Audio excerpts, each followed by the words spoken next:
Kufra in 4 games in the group stage. Yes. Ang dali. So medyo, baka meron ng baiting dito. Ang ginawa ng Bigetron, sabi, sige, libre Kufra ko rin yun. Sige. And they prioritize si Matilda, isang hero na mukhang ibaba na rin ng Todak. Must. Susunod. Must. It's a must at this point. Same bans para sa BTR. Same position din sila. Nasa blue side sila ngayon. Habang ang Todak naman, Popol din naman ang kanilang binan ng first game. Was this the Eve banned earlier? I No, don't think so. Eve went unnoticed. Wala. As is. Well, that's more because Todak revealed the Selena agad. Yes. And then BTR, KOI always playing support. So yeah, wala. First pick din kasi. First phase, yung mga phosphor nila.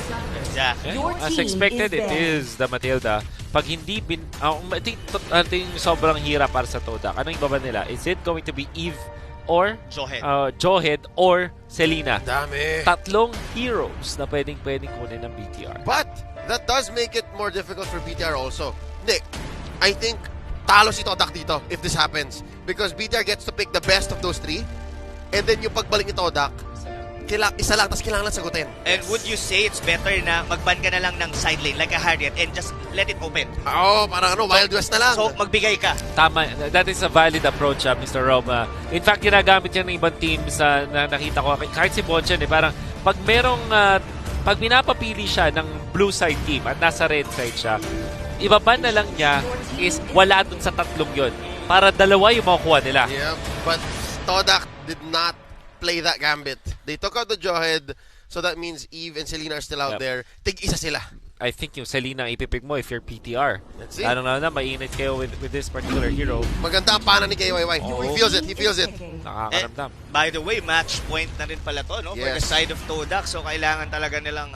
I believe kailangan nila talaga gamitin mga comfort picks nila dito. And for Formis, he has to be proactive. Sobra. Kufra Lunox bilang sagot dun sa Selena or Harif. Might as well get the Harriet. Kasi yan na yung magiging open talaga para sa gold lane ng BTR eh. So, already going for the Eve route. Si Coach E1 sa gantong angulo, isipin mo si Coach Daly. Lancelot Harith. Oh, I think this is their analyst. That's not E1. That's if not that E1. was E1, he lost so much weight. Ay, oo nga Agree. naman. Tama. Sorry. Ito kamukha ako si E1 pag meron akong balbas. Ay, okay. Alright. Nakita natin siya ng MP. Oo nga eh. So BTR now, sobrang binibate ng Todak na kunin yung Kufra. Kufra is great versus 2 of these heroes. Or, kuha sila ng glue o kaya naman ng Fovius na hindi ba natin nakikita. I wonder kung gano'ng kahusay si Dreams dun sa hero na yun. I was trying to recall kung ano yung naging ban ng Todak earlier aside from the Matilda. It was the Estes, right? Yes. Estes, yeah. Okay.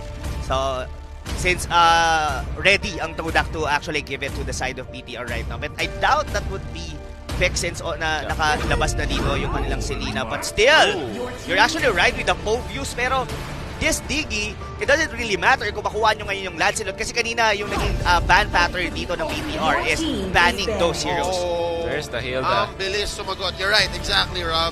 At this point, not only does it not matter, but it looks like Todak is gonna use it to their advantage. Babanggain nila yung Hilda laban dun sa Diggy. I think yung ibaban na ngayon na Todak ay mga heroes, yung mga junglers na kaya mag-solo.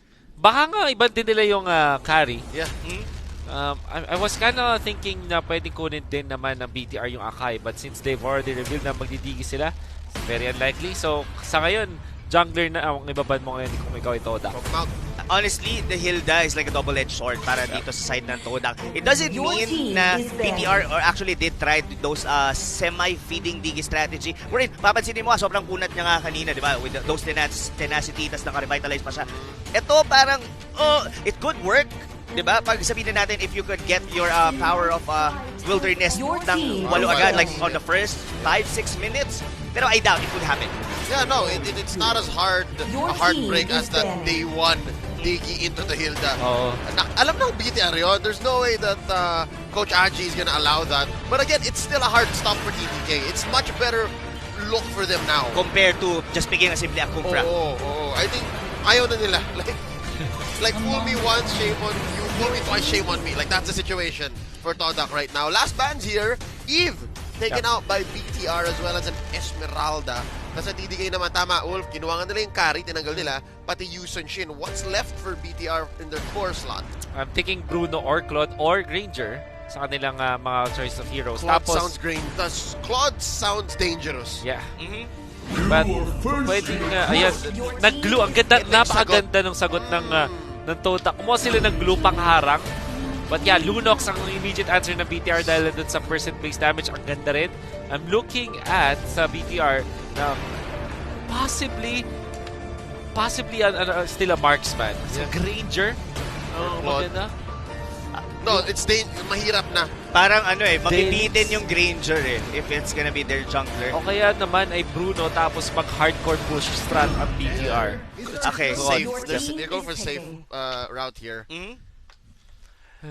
Todak, since meron na silang EXP lane, may gold lane, they're looking for a mid.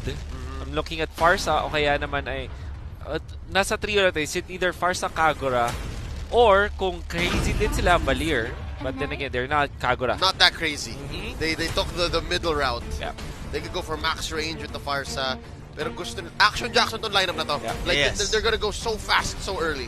I really like the draft ngayon dito ng Todak. I mean, too. meron siyang clear path of what they want to happen. They have this Lancelot that could work around the early to mid game, and the gap in between the early to the late game, that's gonna be the work of the Harry. And meron silang magandang like defensive ng mga hero. Of course, that's the Hilda could be able to block off. Of course, if that's gonna be a beating big strategy, and not to mention yung glue sa side lane. Delix dito yung Claude, but with the help of Diggy and Selena, baka may possibility pa mabilis. Pero pwede rin sila mag-normal Diggy na parang Trap Nation kung saan may magma-maximum leash sila. Maglalagay ka ng Diggy alarm bombs and traps para mapabilis yung pag-jungle ng Claude. Parang babysit Diggy. Oh. Hindi naman siya feed Diggy. I-feed niya yung kakampi niya. Ayun na nga. Maximum leash. That's it. Just faster. Go, Renbo, go! Ang gagawin ni Moy dito, kailangan niyang tapakan. Kasi hindi na siya abot. Linisin, wala na. Sasabog na yun sa base. Yeah. Sa buff. There it is. Ladies and gentlemen, game number 2. It's do or die for Todak from Malaysia. Posibleng ito ang huli nilang laban. Si Moon, sumisimple lang. Oh. Muntikan yung flame shot na yun. Muntikan talaga makuha. But, guys, nagbago dito si Dreams sa kanyang emblem. He went for the pull yourself together dahil hindi nga nila gagawin na man-disrupt dun sa jungle dito ng Todak. Nakita niyo yung trap na yun ng Selena. It's another way para maharangan si Moy. Napakagandang placement mula kay KYY. Mukhang ang kanyang approach dito ay protect Rainbow at all costs. Yeah. And not only is this an answer towards the aggressive lineup of Todak, parang ito rin yata yung playstyle nila that we can expect all throughout the playoffs if they continue. Because Rainbow is not an assassin type jungler. Yeah. Based on how they've been performing recently, no? So si Chico, nag-switch sila. 4 Maze, now the assassin in the jungle. And Chico's the gold laner. Interesting.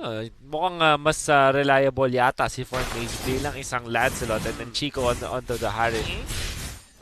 Ginagawa rin talaga nila eh. Nagpapalit-palit sila with the golden and a jungler. Sometimes you see Chico na gumagamit yung kanyang favorite hero like 1-1.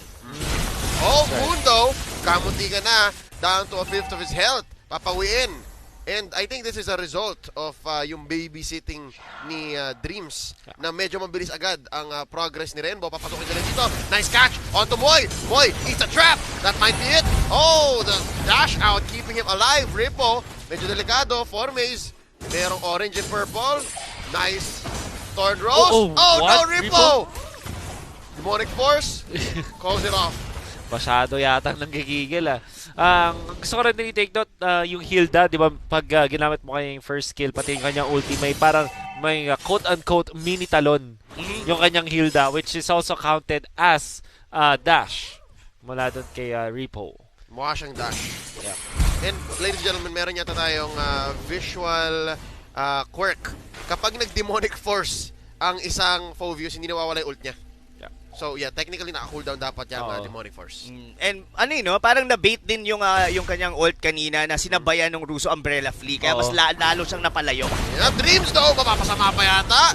There's the split by Momo. Flicker out by Dreams pero sasagutin din ni Momo. First blood onto Dreams. Could have been worse. Pero still in action here. Babatayin niya pa rin. Sabi niya, Renbo, kapit lang.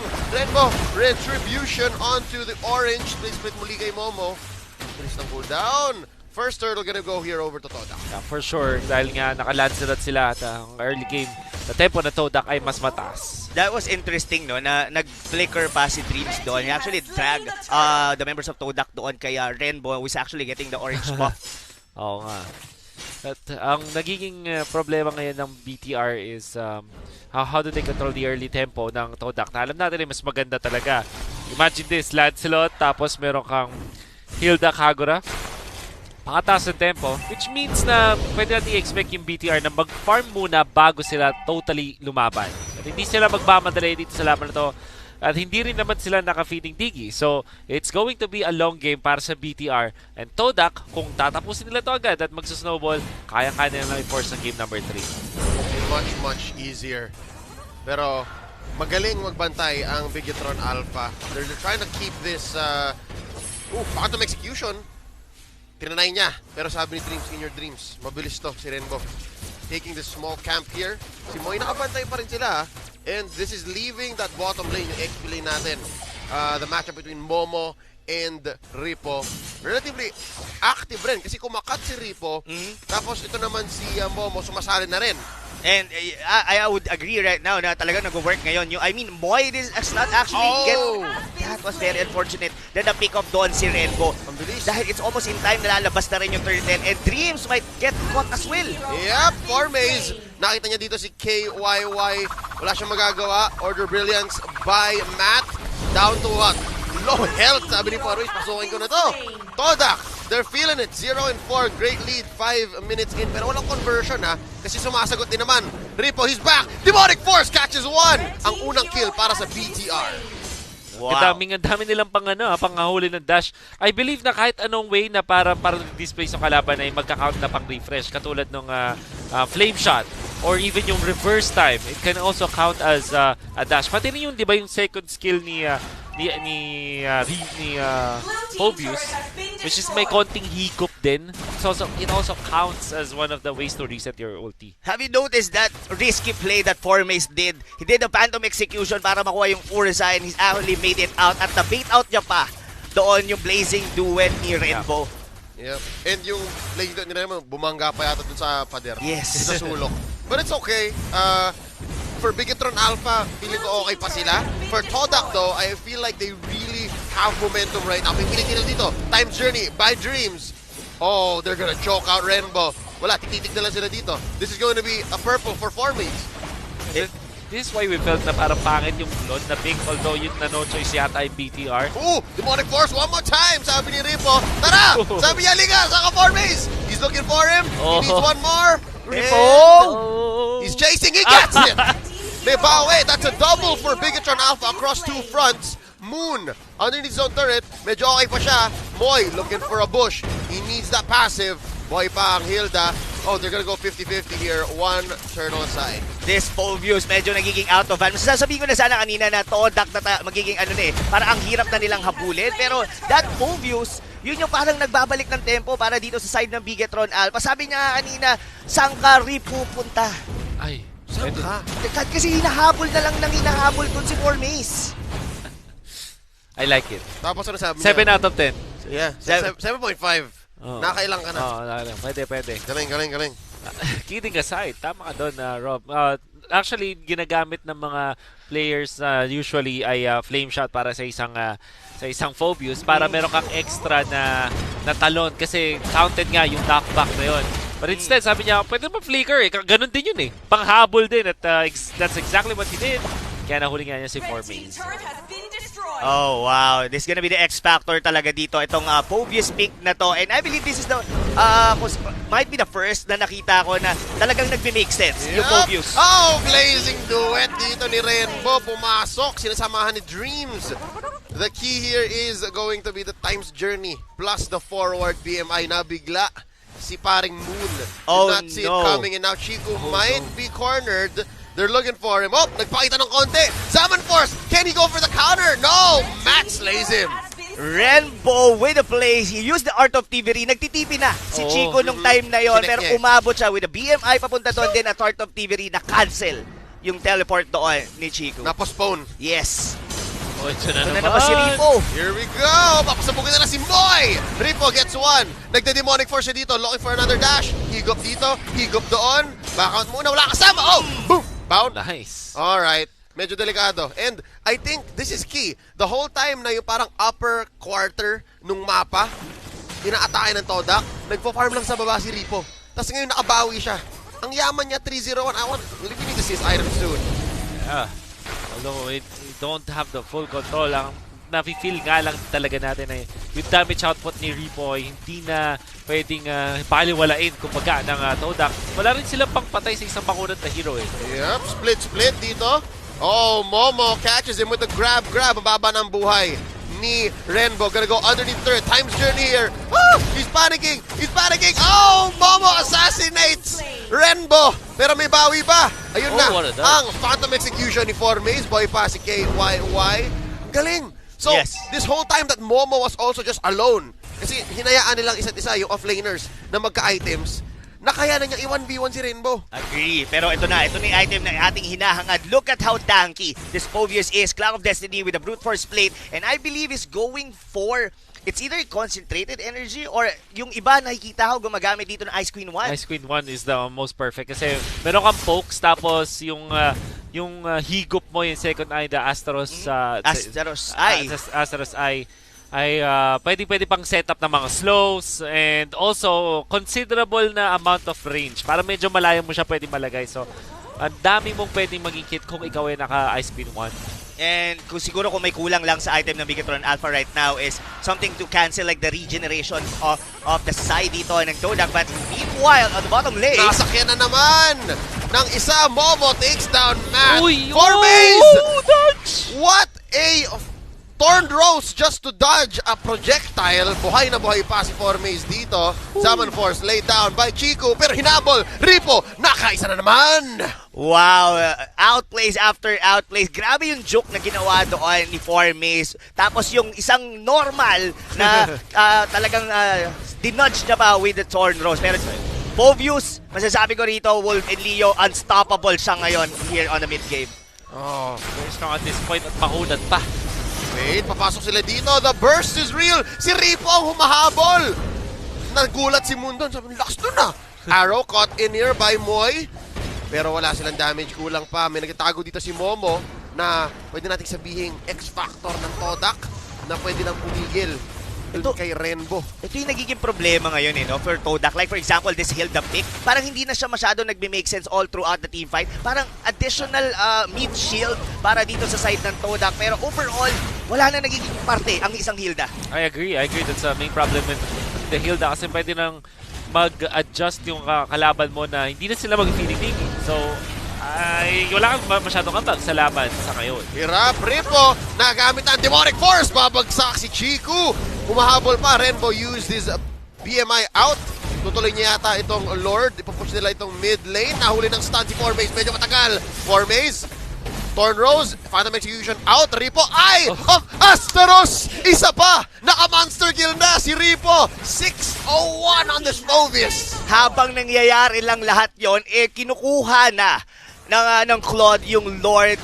Tapos hinahabol at binubuli lang sila nung Povius doon sa likod. Wow, this is a total disaster para sa Todak. Ripovius. Ripovius is here! Nakontra talaga yung mga members ng Todak. This is a hero na na-predict natin ay mapipili. Kasi nga naman, pinakita ng Todak agad na meron silang Lancelot and Harith. Dalawang heroes sa sobrang dependent sa kanilang free na pag-dash. Kita-kita natin yung gano'ng kalakas ng pick na to. This Dash City. Tapos mayroon pa mga reverse time. So kahit na hindi ka mag-dash, nagda-dash ka pa rin. Oo. So tontawa naman dun si Ripo. Wow. Setup is real. Ripovius. RIP kay Ripo at Todak sa ngayon. Boy, napasabog dito ni Renbo after silang kunan ng purple. Nakita ko nag-commit pa si Chico ng kanyang Zaman Force para lang kunin yung purple. Yes, agree. And mukhang si Ripo yata talaga ang naging sagot ng Bigetron Alpha. Look at the difference of Bigetron ngayon compared to what we had during the group stages. Nung pinasok si Ripo, nagbago ang buong kupunan ng Bigetron. And they're gonna be pushing this top lane. Phantom execution para lang maklear yung wave. Na-trigger na ang Demonic Force. Naghahanap lang siya. Tama ba ang timing? Blazing the way ni Rainbow dito. Split by Momo. Clearing the wave. Threatening the grab. Napush na lahat ng inhibitor. Pinapasok din nila ang base ng Todak. Depensong Marino lang para sa ating mga Swordfish. Kaya ba nila to? There's a Zaman Force. Chico, where's the damage? Na-shutdown nila dito si Dreams. Moon, down. Ripo, Ripovius. Godlike.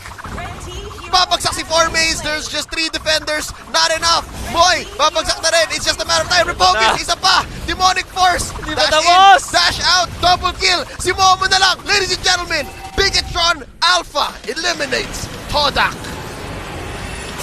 And it is the Ripovius. Unstoppable. At gumawa pa ng isang... What? Ripovius?